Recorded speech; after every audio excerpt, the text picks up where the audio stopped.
Hello,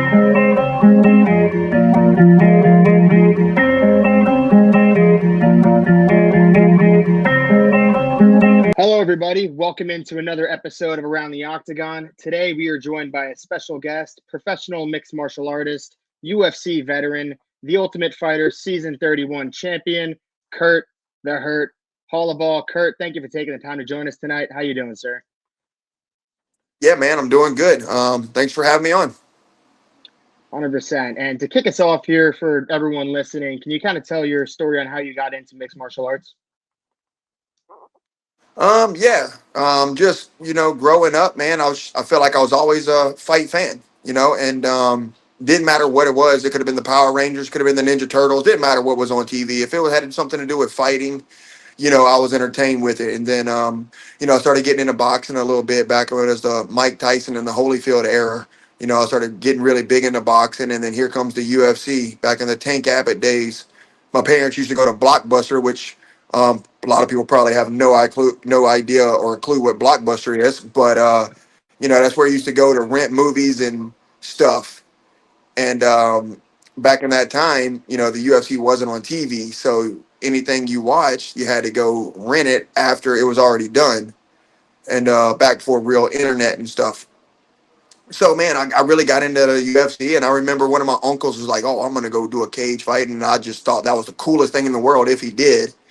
And then, I graduated high school in 2004. And as everybody knows, the very first season of The Ultimate Fighter was 2005. So right after I graduated, the UFC started to get popular, right? And I heard some guys that I went to high school with started doing some cage fighting. And at the time, you really don't know the difference between amateur cage fighting and the UFC because it's just not popular. You don't really know. You hear cage fighting, you automatically assume it's the UFC. Um, but I was like, man, if they can do it, I can do it. And they were training like a little small town, some small gym in the town I went to school with. But I really didn't want to go and like make it look like I'm trying to be like them and go start training at this gym and fighting. And at the time, man, before I went full time into fighting, I used to install security alarms, cameras, and fire alarms. I was an alarm technician, and I was doing a job in a little town close to where I lived by, and I seen Gracie Baja Brazilian Jiu-Jitsu coming soon. And I'm like, that's it. That's where I'm gonna go train, man. Gracie Baja, I get to train with the Gracies. Um, of course, great. There was not a Gracie there, but my coach, who is still my coach till to this day, Rafael Elwanger, is a black belt under Carlos Gracie Jr. So he was opening up a gym, Gracie Baja, and that's where I started training, Gracie Baja. And shortly after, we kind of went into did our own thing, and we all went a different route. And now we're Gracie United. But yeah, man, I started fighting, and the very first thing I told him when I walked through the door is, I want a cage fight. And just like any normal tough guy that walks in and wants a cage fight. So he's like, okay, here, sign a waiver. So I signed a waiver, start training, and start doing really well in the class because I've been watching the UFC for a while, and all the little clips that come on the Best Damn Sports Show, period. We rent them from Blockbuster, and the Ultimate Fighter had just happened, and I really got into that, and that's still right around the Chuck Liddell and the Randy Couture era and stuff like that. And started fighting, took my first fight, won, second fight, won, and eventually I went to an 8-0 amateur career. And we're like, all right, man, I fought some tough dudes. And now I think it's around 2011, 2012. And I'm like, my coach thinks I should go pro. So I take a pro fight and start fighting professional, and still, boom, winning. I'm winning. I run my record to like 7-0. And I get a call one day from, I don't know if you guys know, I think I got a call from Charles Chainsaw McCarthy, old school UFC fighters, fight back in the day. He was with a management company that was managing fighters, and they found a video of mine on YouTube, and they wanted to sign me. He's like, man, you got a lot of potential. You got a great record. You're 7-0. I think if you sign with us, we can push you to that next level and get you to the UFC. So I end up signing a contract with them called Alchemist Management. And I wound up fighting 2 more times. But in the midst of me fighting these 2 more times, I got a lot of interviews. I got a lot of guys calling, a lot of guys sharing my story of me coming up. Which one of the guys that really helped me out a lot back in the day was a guy, Mr. Brian Larvick, who passed away a little while back, but he was a guy that was very supportive of me and was working with young fighters like me to get him out there and kind of get a name out. Well, my manager called me one day and he said, "Hey, bud," and I'm 9-0 at this time, 9-0 as a professional, 8-0 as an amateur, and he says, "I got a good opportunity for you." He's like, "As you know, the UFC has purchased Strikeforce, so Strikeforce will be gone. This is going to be the last Strikeforce, and most of the guys in Strikeforce are going to go to the UFC. Um, there's an opportunity. It's going to be a tough fight, but he's like, we need to go in and we need to look good. And if we look good, it's a possibility that you'll go to the UFC." I'm like, okay. So I actually signed a UFC contract. I signed a Zuffa contract, and I'm fighting the number one contender in Strikeforce, Pat Healy. So for those who don't know, Pat Healy was supposed to fight Gilbert Melendez, and Pat Healy's an old school fighter, man, a freaking dog, huge lightweight, a lot of fights and a lot of big wins in his past. So I step up on like a 12-day notice. I fight the number one contender, Pat Healy. He was supposed to fight Gilbert Melendez. Gilbert Melendez goes to the UFC, fights Anthony Pettis, I think, for the UFC championship, and I fight Pat Healy. Well, I lose my first fight uh, ever to Pat Healy by decision, but the headlines were great. Everybody that posted was like, "Wow, Holobaugh, 9-0 just made Pat Healy really work for his money." Sean Shelby comes to the back and he gives me his card. He says, "Hey, man, you want to come fight in the UFC?" And I'm like, "Hell yeah, let's do it." So shortly after, they called me and scheduled me to fight Steven Seiler, a guy that was on the UFC, tough, the Ultimate Fighter, tough guy. He's got a few fights in the UFC, doing very well. Fight him, man. I drop a decision. I get a call from my managers. "Man, the UFC is going to let you go." And I'm like, "I thought you at least get 3 fights before they cut you." So, I wind up getting cut, going to the local circuit. I win 2 fights or, around my hometown. My managers at the time, they purchased Titan Fighting, an old organization that was around for a while. And I end up going to Titan and they're giving me tough guys. And I end up winning 2 championships in Titan. Um, one from Desmond Green, who was in the UFC for a while, and if it wasn't for his out of the ring stuff, he would probably still be in the UFC. He beat Josh in his debut in the UFC, so the dude was good. I got a victory over him, won the featherweight title. Um, End up dropping it to an undefeated guy that went on. I think he's like 20-2 till today. Um, and after that fight, I left Titan, went did a fight in Russia, in Chechnya, Russia. Fought one of the toughest guys in Russia. I don't know. I can't say his first name, but he's called Frodo Kospalayev. Old Bellator guy. He won the Bellator tournament back in the day. He's like 4-0 in Bellator. Now he fights in the Russian promotions. I don't think he lost his visa to the U.S. Um, so I drop a decision over there. So I dropped 2 straight fights. Um, so I'm like, well, man, it's gonna be hard to get back to the UFC. So I actually signed back with Titan and go up to 155 and go on a big run, including winning a second championship over Jay-Z Cavalcante, who's like a Japan legend, a very good fighter, and getting shot on the very first Contender Series where I headlined the first Contender Series, win by knockout, um, earn a UFC contract, back to the UFC. So my second stint in the UFC, man, I fight 3 tough guys: Hayoni Barcelo, Shane Burgos, and Thiago Moises. Man, I lose all 3. Even get fight of the nights in the first one. Shane Burgos, I dropped him in the round. Man, we're in Madison Square Garden, biggest and most famous arena in the world, and I'm looking good. I dropped the dude, man. I just get too excited, let my guard down, trying to finish him. I get armbarred and submitted, and then I go and fight Thiago Moises in Brazil, in his home country. Don't do very good, drop a decision. So the UFC releases me again. So now I'm like, I'll never fight for the UFC again because I just had my second chance. Um, End up getting a call, going and fighting in another new revamped organization called XFC. I jump in their tournament and I'm just killing it, man.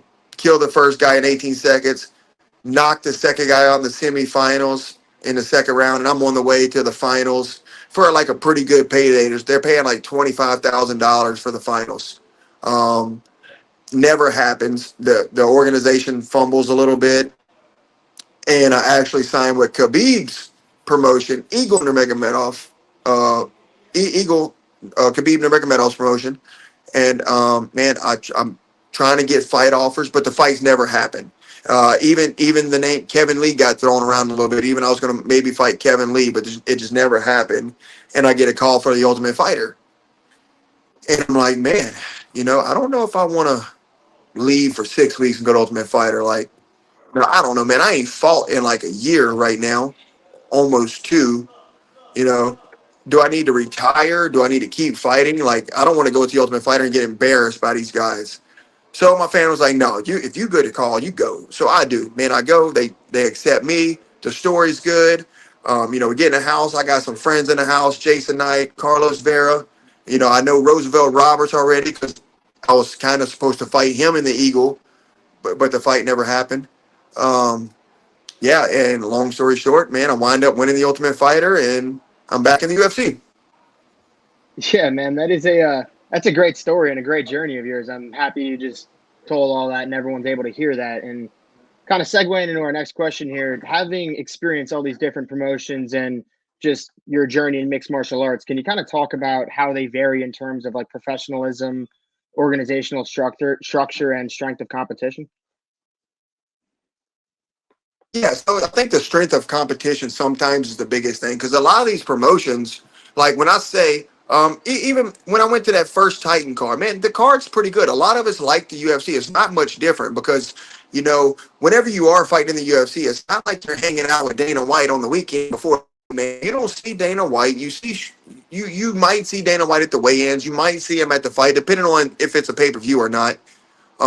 Even on the smaller shows, you see Sean Shelby on the weigh-in day because they give you a little speech. Go in there, fight your ass off, get a bonus.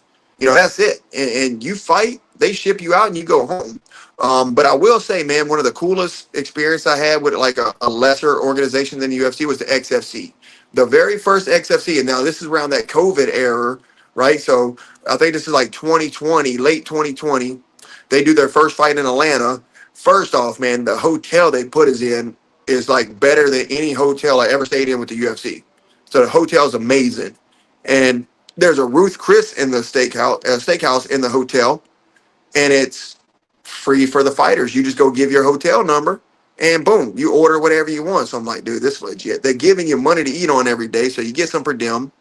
And I mean, the pay wasn't like UFC pay, but it's more than what you're making on a local circuit. I think I made like 4,500 in the first fight, 25 and 25, something like that, 2,500, 2,500. So it's for not being in the UFC, it's decent money. And yeah, as far as that, now you go to the level of competition.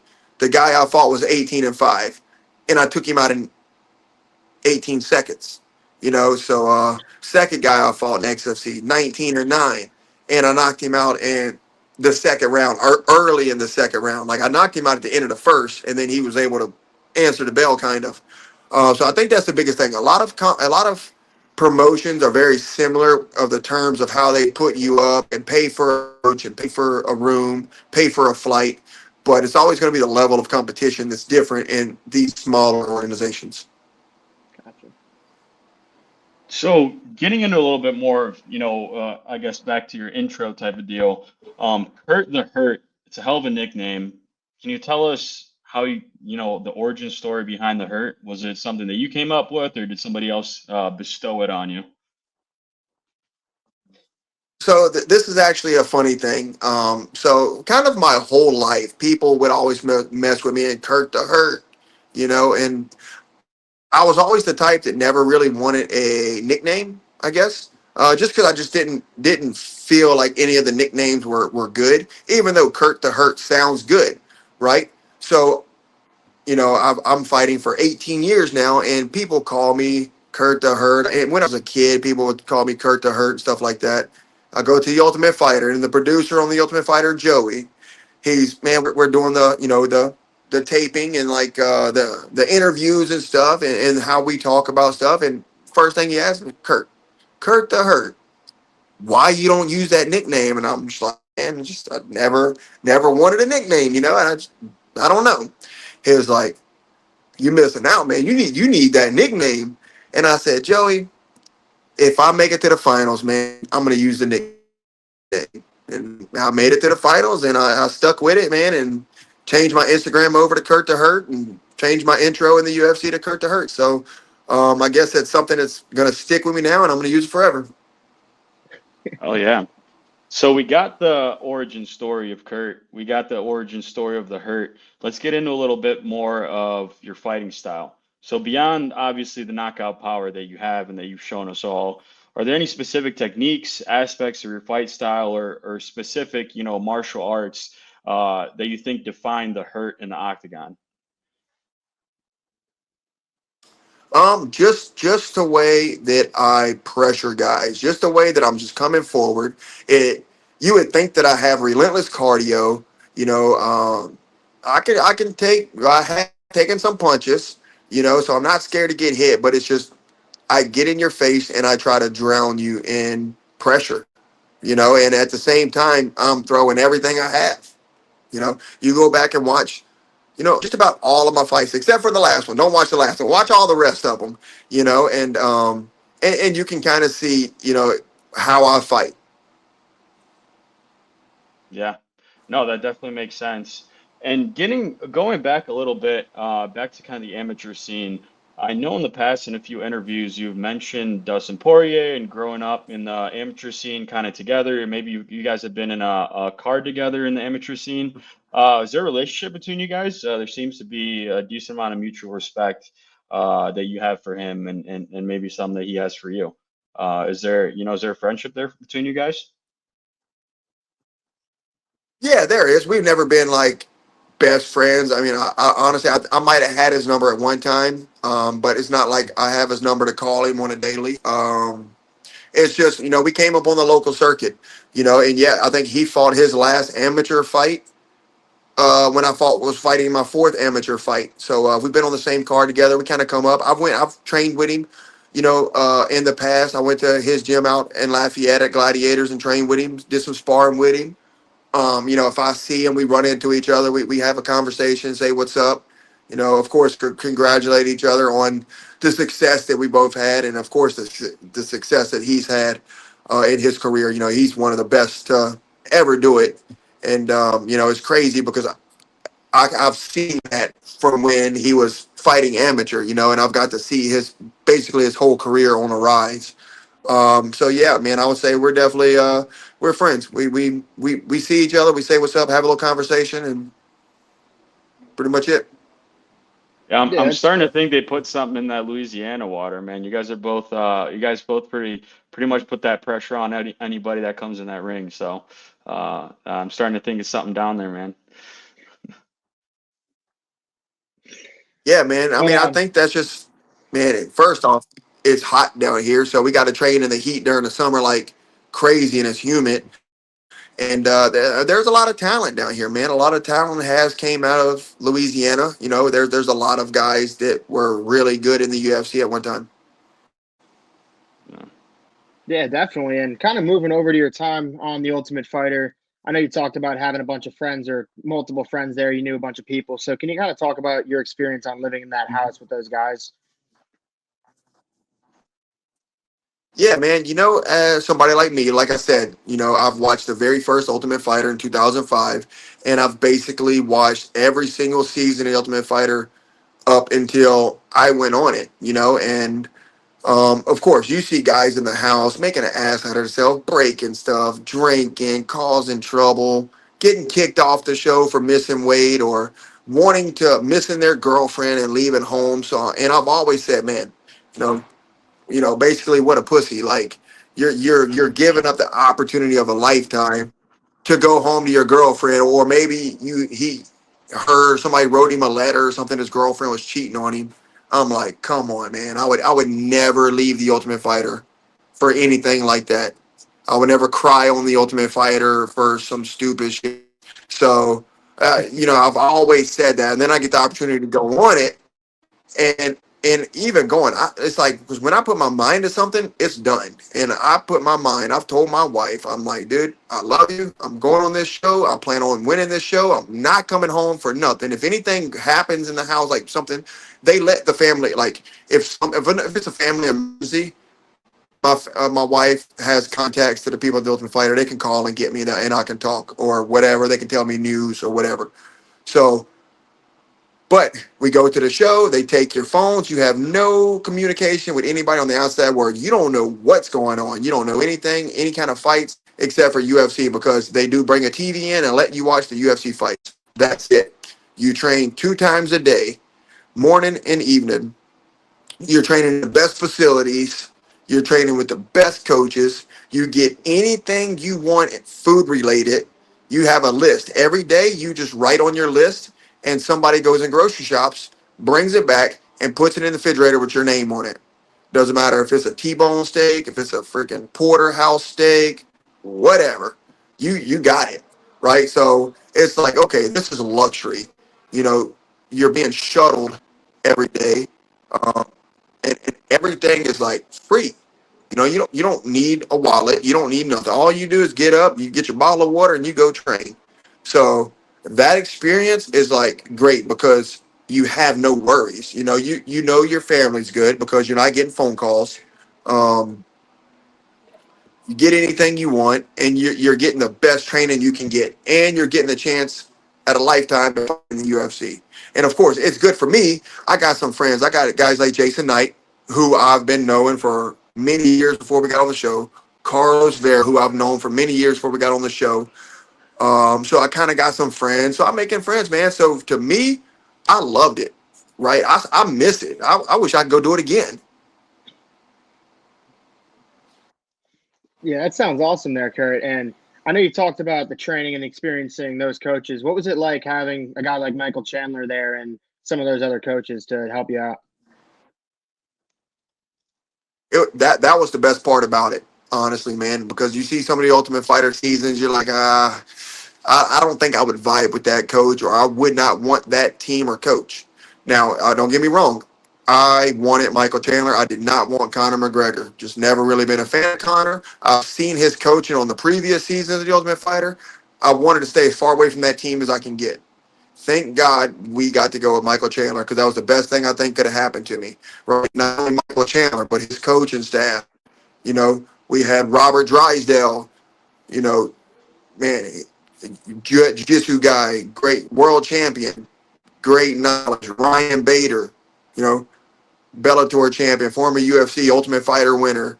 Um, Jason Strout, amazing pad holder, man. So much pad knowledge and stand-up knowledge. Coach Bob Cook, who is actually on this season right now with Daniel Cormier and has been on previous seasons with Daniel Cormier. So, man, Sean Soriano come in for a little while. So we really had a solid team. And honestly, I feel like that really showed throughout the show. Yeah, it was definitely good entertainment. I was definitely tuned in because of course Mondo was on, and I try and catch all the Ultimate Fighters and keep up with what my boys are doing. So that season was awesome. Definitely worth watching. Um, but towards the end of that, of course, you made it to the final against Austin Hubbard.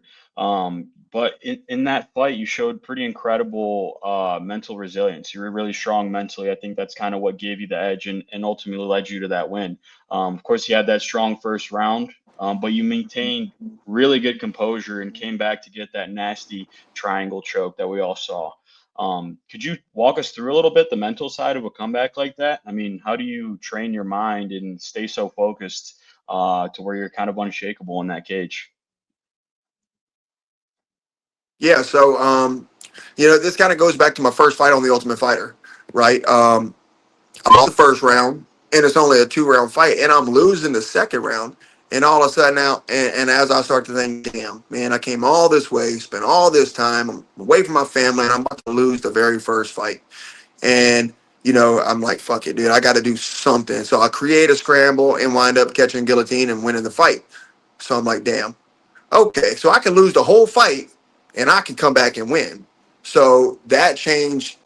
I mean, this is 17 years of me fighting, and I just got my whole perspective changed in a fight because I've never been able to come back and win a fight I was losing.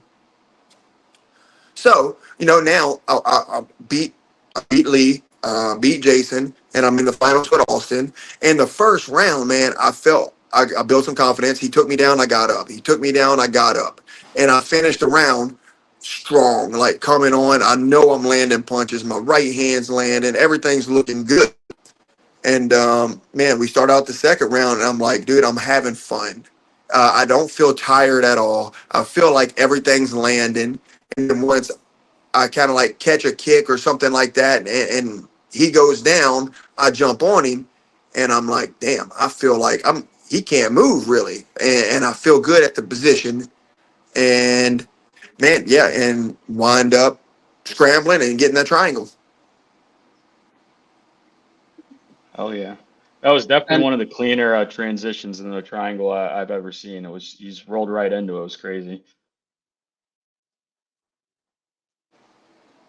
Yeah, man, that's jujitsu, and that's what I've trained since I started fighting. I walked into a jujitsu gym, and I would like to say I got some good jiu-jitsu. A lot of times I might not show it in fights that I get held down in by wrestlers or something like that, or I may be out wrestled, but I do think my jiu-jitsu is legit. I do have a lot of submission wins on my record, including that one.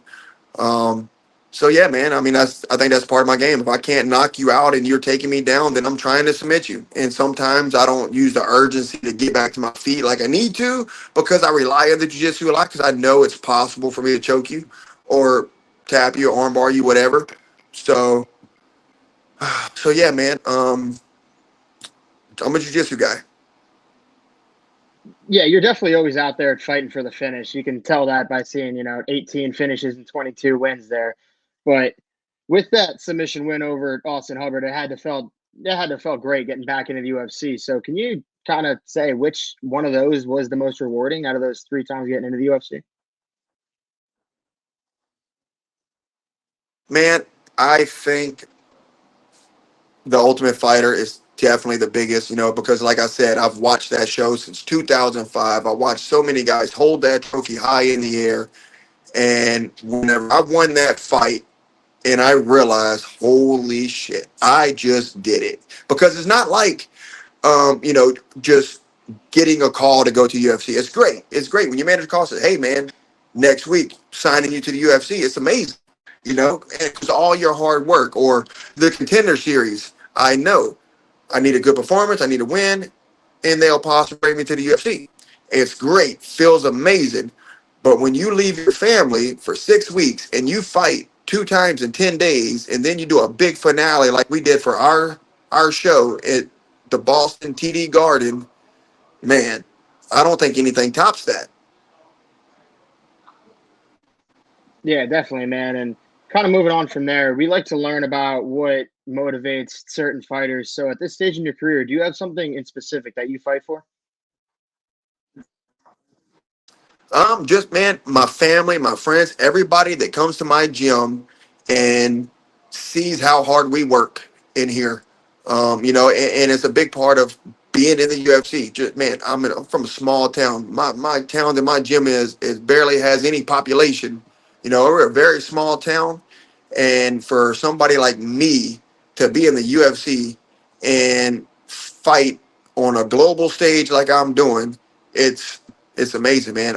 And I truly think that's the biggest thing right now. It's just me being in the UFC, and I've won fights in the UFC. My previous stint, it was like, man, can I even win a fight in the UFC? And then it took a little while, but now we kind of got something going. So got some fights under the belt, got some wins, so it's good. Yeah, definitely.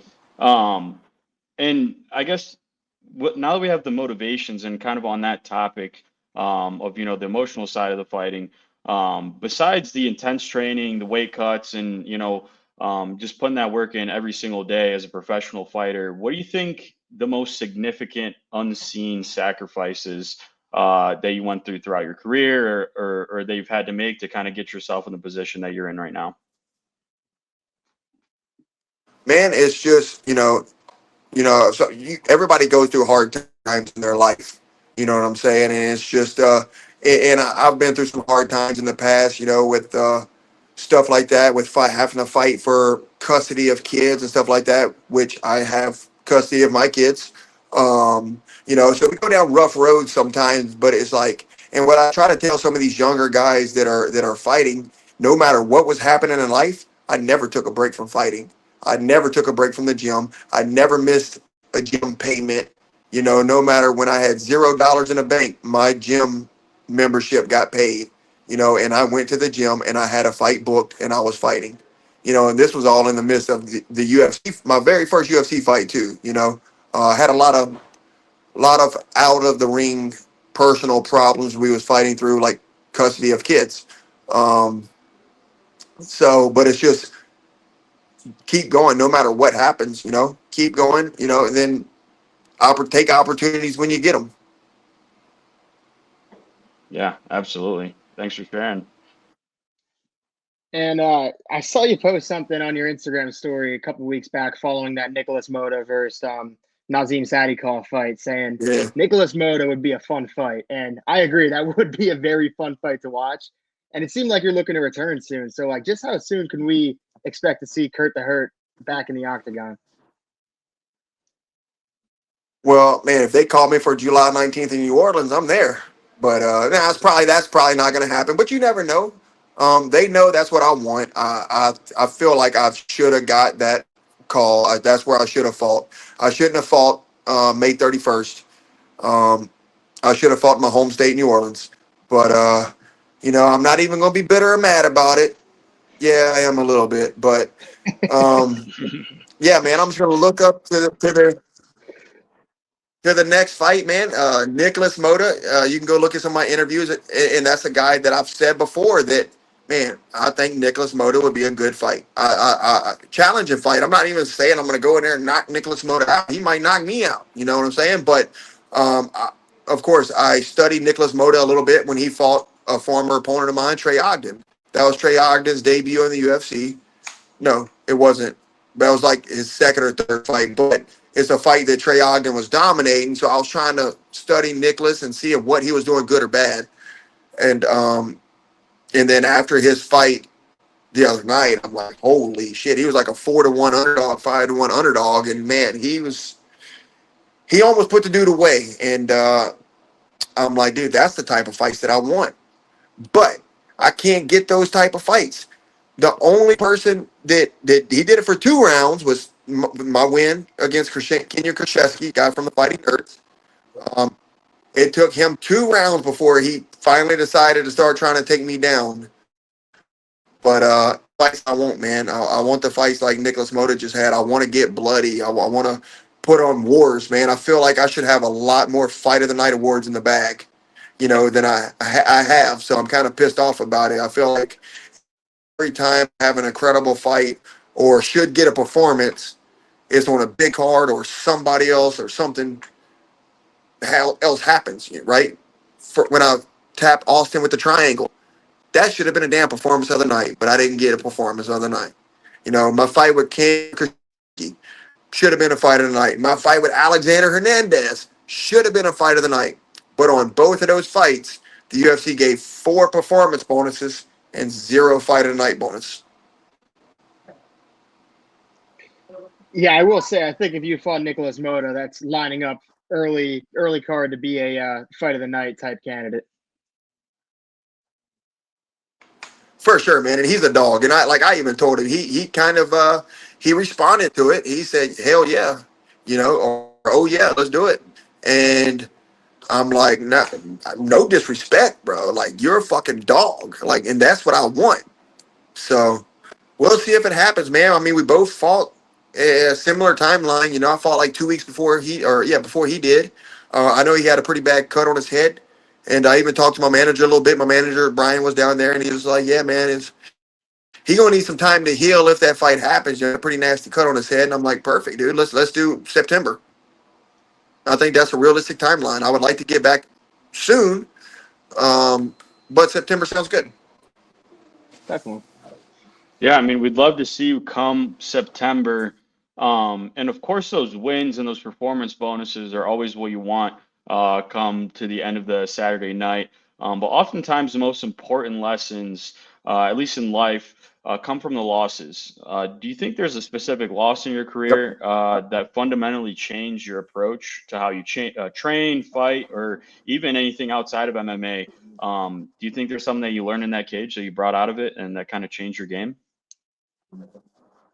Man, I feel like in every loss, there's something, right? There's something that you learn from it. And, I'll go back to the fight at Madison Square Garden with Shane Burgos, where, man, I feel so good on the feet. I feel like nothing he hits me with is hurting, and I feel like I'm landing good combinations and I'm coming forward. And then I drop him, and then I'm like, this is it. This is my moment, man. I just dropped him. I'm about to knock him out, and all of a sudden, boom, it's over. I'm armbarred.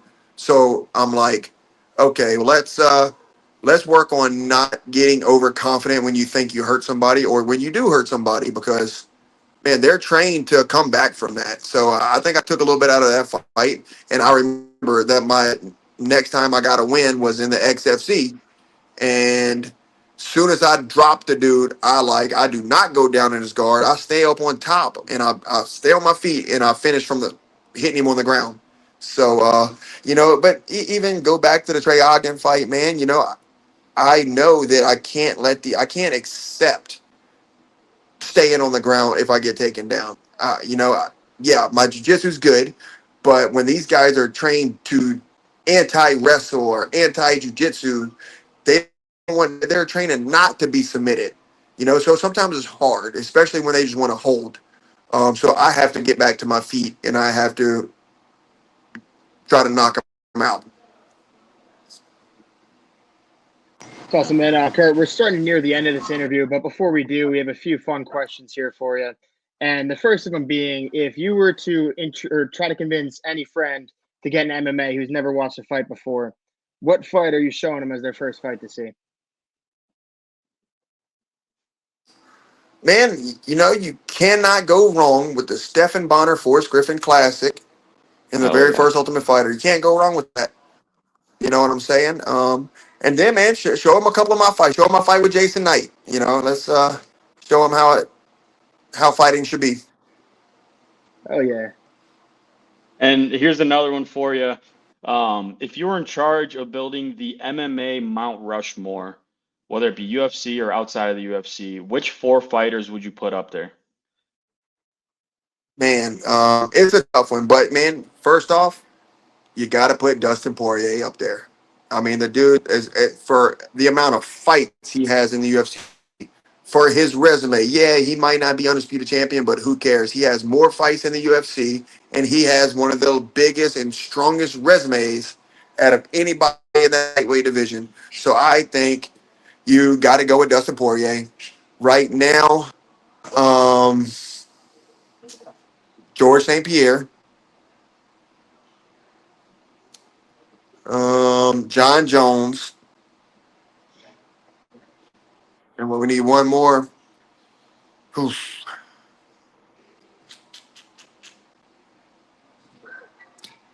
Man, last one's a toughie, but I might just have to throw one out there. Let's go with Khabib, Hell yeah. It's a You know a strong guy? four. even though I got two of Yeah, these. it is. You know a guy I feel like always gets left off these lists is Mighty Mouse. I feel like Mighty Mouse is always kind of that guy sitting there Yeah, looking to get on it. yeah, man. No, you're absolutely right. And maybe he should, but I think the problem with that is just he's in such a small weight class, man. But the weight Yeah, class is incredible, and he's done incredible.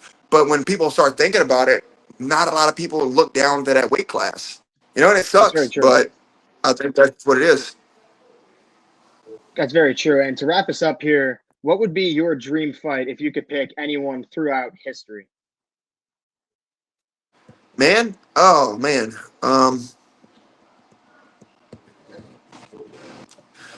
Another tough one, man.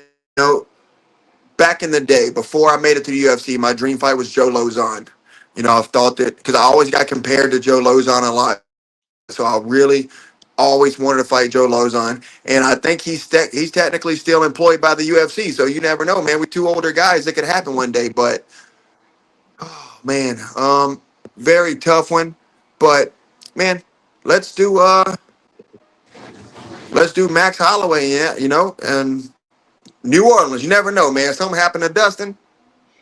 He can't do it. Give me a call. I'm right up the There road. it is. There it is. Awesome. And Kurt, thank you very much for taking the time to join us tonight. We both appreciate it a ton, and best of luck with everything going forward, man. Yeah, it's a pleasure, Yeah, man. man, I Thank you. appreciate it. Thank you for having me on. Yes, sir. Thank you.